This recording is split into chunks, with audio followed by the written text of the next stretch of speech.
Guys என்னோட 3 feet டேங்க்குக்கு வந்து பார்த்தீங்கன்னா, ஃப்ளூலேருந்து வந்திருக்கு 307 கேனிஸ்டர் ஃபில்டர் தான் நான் யூஸ் பண்ண போறேன். ஸோ இந்த கேனிஸ்டர் ஃபில்டர்லேயே வந்து பார்த்தீங்கன்னா, பயாலஜிக்கல் ஃபில்ட்ரேஷன், அதுக்கப்புறம் கெமிக்கல், அதுக்கப்புறம் மெக்கானிக்கல் ஃபில்ட்ரேஷன் எல்லாமே அவங்க வந்து குடுத்துட்டுருக்காங்க.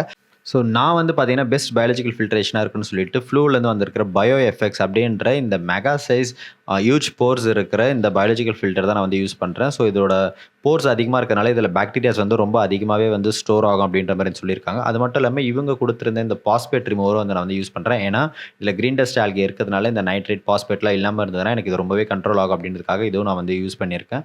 அண்ட் ஆஸ் யூசுவல் இத வந்து நம்ம செட் பண்ணி முடிக்க போறோம். அண்ட் இதோட செட்டப் நீங்க ஃபுல்லா பார்க்கணும்னா, என்னோட யூடியூப் சேனல்ல வந்து டீட்டெயில்ட் வீடியோ இருக்கு. பாருங்க. பட் அது வந்து ஃப்ளூவல் 107க்கானது. அண்ட் லாஸ்ட்டா வந்து பார்த்தீங்கன்னா, பெனிஃபிஷியல் பாக்டீரியாஸ் வந்து ஆட் பண்றேன். ஸோ இதுக்கு வந்து ஃப்ளூலேருந்து வந்திருக்கிற பயாலஜிக்கல் கிளீனர் தான் நான் வந்து யூஸ் பண்றேன். ஏன்னா நம்ம வாட்டரும் வந்து கொஞ்சம் ரிமூவ் பண்ணிட்டோம். அண்ட் ஃபில்டர் சிஸ்டம் டோட்டலா புதுசு அப்படின்றதுனால இந்த டேங்க்கு கண்டிப்பா பெனிஃபிஷியல் பாக்டீரியாஸ் ரொம்பவே தேவை. ஸோ அதனால தான் இத வந்து நான் யூஸ் பண்றேன்.